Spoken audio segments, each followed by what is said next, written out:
Pas un jour sans une attaque du groupe islamiste terroriste Boko Haram. Les attentats ne se concentrent plus uniquement sur le Nigeria. Le groupe terroriste projette de s'attaquer aux pays voisins, notamment le Cameroun. Après l'attaque de la mosquée de Kano ce vendredi 28 novembre qui a fait au moins 120 victimes, la nébuleuse a de nouveau frappé dans la ville de Damaturu ce lundi 1er décembre.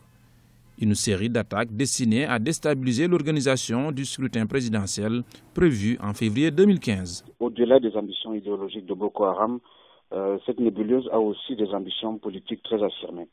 À la veille des élections présidentielles au Nigeria, cette multiplication d'attentats est la démonstration que Boko Haram veut déstabiliser politiquement le président actuel qui se porte candidat à sa propre succession en février 2015.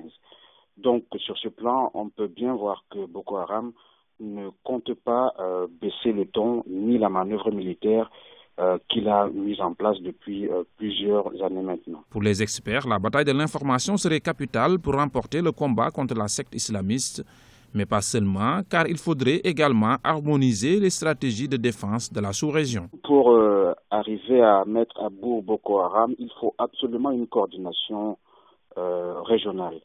Il est dommage de constater que depuis les initiatives et les décisions qui ont été prises au mois de septembre-octobre 2014 pour mettre en mouvement les forces régionales pour que celles-ci puissent se doter d'une force multinationale de 700 soldats, cette décision est quasiment restée lettre morte.